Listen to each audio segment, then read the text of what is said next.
दोस्तों, भारत का सबसे ताकतवर फाइटर जेट यानी कि सुखोई 30 MKI आज भी एक बड़ी समस्या से जूझ रहा है। वो समस्या है सोर्स कोड कंट्रोल की। यानी भारत अपने ही फाइटर जेट में नए हथियार प्रणाली आसानी से जोड़ नहीं सकता।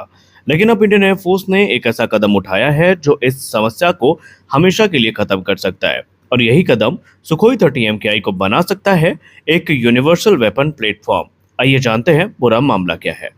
नमस्कार दोस्तों, आप देख रहे हैं वी नेशन ट्रिपल वन, जहां पर हम बात करने वाले हैं भारत के एक ऐसे प्लान की जहां पर सुखोई 30 MKI पर भारत की जो रूस पर निर्भरता है ये अब पूरी तरीके से खत्म होने वाली है। देखिए, सुखोई 30 MKI भले ही भारत का बैकबोन फाइटर एयरक्राफ्ट हो, लेकिन इसकी जड़ें रूस में हैं।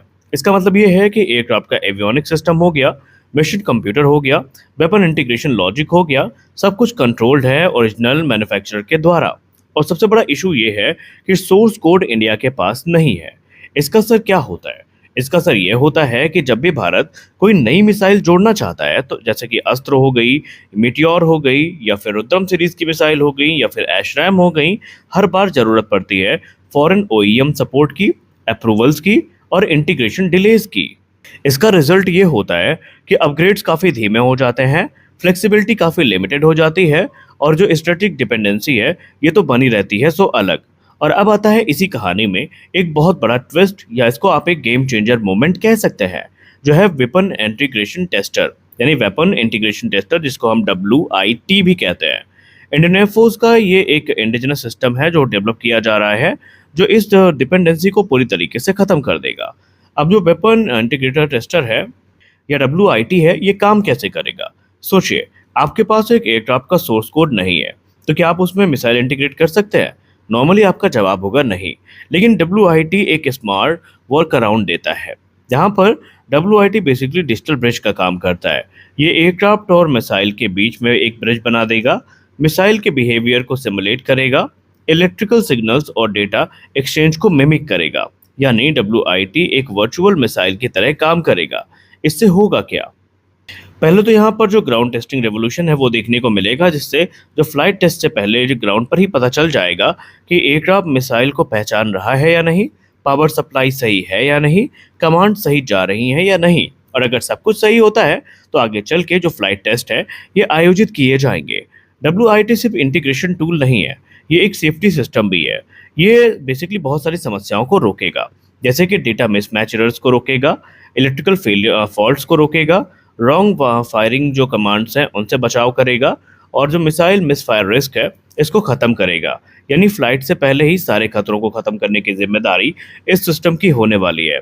इसका रिजल्ट ये है कि ट्रायल काफ़ी सेफ होंगे, फास्टर डेवलपमेंट होगा, और इसके अलावा डिप्लॉयमेंट भी काफ़ी फास्ट होगा, और हाई रिलायबिलिटी हमें देखने को मिलने वाली है।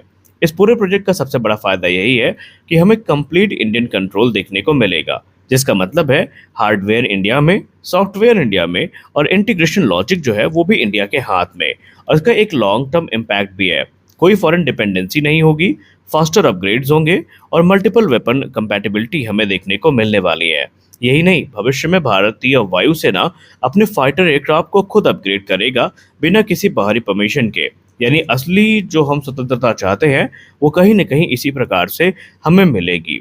लेकिन अब यहाँ पर सवाल ये है कि ये प्रोजेक्ट क्या एक्टिव है, और अगर एक्टिव है तो क्या डेवलप हो रहा है? जी हाँ, ये प्रोजेक्ट इस समय डेवलप हो रहा है Indian air force station Ojhar Nashik में, जहाँ पर HAL की फैसिलिटी के पास इसको तैयार किया जा रहा है। 11 बेस रिपेयर इसमें रिपेयर डिपो जो है, यानी इंडियन एयरफोर्स का 11 बेस रिपेयर डिपो, वो भी इसमें इन्वॉल्व है, जो कि इस चीज़ को साबित कर देता है कि हम जो कुछ भी बात कर रहे हैं वो किसी कॉन्सेप्ट का हिस्सा नहीं है, बल्कि रियल ऑपरेशनल प्रोजेक्ट है, जिस पर ऑलरेडी इंडियन एयरफोर्स ने काम शुरू कर दिया है। WIT असल में एक बड़ा हिस्सा है सुपर सुखोई अपग्रेड प्रोग्राम का, जो हमें उससे पहले ही देखने को मिल रहा है। सुखोई 30 MKI को ये एक यूनिवर्सल वेपन कैरियर बना देगा, और अभी जो जो समस्याएं हमारे सामने मिसाइल इंटीग्रेशन को लेकर आती हैं उनको पूरी तरीके से ये एलिमिनेट करने की क्षमता रखता है।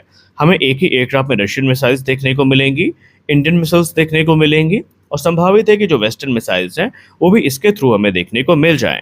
यानी जितनी भी मिसाइल हैं वो साथ में ही एक साथ इंटीग्रेट होके हमें SU-30 MKI में देखने को मिल सकती है।